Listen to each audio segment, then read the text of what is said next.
ಪ್ರವಾದಿ ಮೊಹಮ್ಮದ್ ಅವರ ಜನ್ಮದಿನವನ್ನ ಮಂಜೇಶ್ವರ ತಾಲೂಕು ವ್ಯಾಪ್ತಿಯಲ್ಲೇ ಅತ್ಯಧಿಕ ಮೊಹಲ್ಲಾ ಮದ್ರಸಾ ವಿದ್ಯಾರ್ಥಿಗಳಿರುವ ಉದ್ಯಾವರ ಸಾವಿರ ಜಮಾಅತ್ ಖಿದ್ಮತುಲ್ ಇಸ್ಲಾಂ ಕಮಿಟಿ ವತಿಯಿಂದ ಆಚರಿಸಲಾಯಿತು.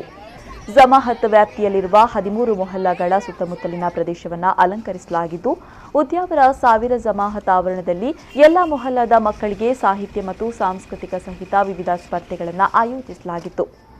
13 ಮೊಹಲ್ಲಾಗಳ ವಿದ್ಯಾರ್ಥಿಗಳು, ಅಧ್ಯಾಪಕರುಗಳು ಹಾಗೂ ಪೋಷಕರು ಕಾಲ್ನಡಿಗೆಯೊಂದಿಗೆ ಮಿಲಾದ್ ಮೆರವಣಿಗೆ ನಡೆಸಿದರು. ಎಲ್ಲಾ ಮೊಹಲ್ಲಾಗಳ ವಿದ್ಯಾರ್ಥಿಗಳು ಉದ್ಯಾವರ ಜಮಾಅತ್ ಆವರಣದಲ್ಲಿ ಬೆಳಗ್ಗೆಯೇ ಸೇರಿ ಮಂಜೇಶ್ವರ ಉದ್ಯಾವರ ರಾಷ್ಟ್ರೀಯ ಹೆದ್ದಾರಿಗಳಲ್ಲಿ ಸಾಗಿ ಕುಂಜತೂರು ತನಕ ಮಿಲಾದ್ ಮೆರವಣಿಗೆ ನಡೆಸಿದರು. ಜಮಾಅತ್ ಅಧ್ಯಕ್ಷ ಸೂಫಿ ಹಾಜಿ, ಕಾರ್ಯದರ್ಶಿ ಮೊಯ್ದಿನ್ ಹಾಜಿ, ಬಾಬಾ ಹಾಜಿ, ಅಬುಬಕರ್ ಮೊಹಿನ್ ಹಾಜಿ ಸೇರಿದಂತೆ ಮತ್ತಿತರರು ಈ ಸಂದರ್ಭ ಪಾಲ್ಗೊಂಡಿದ್ದರು.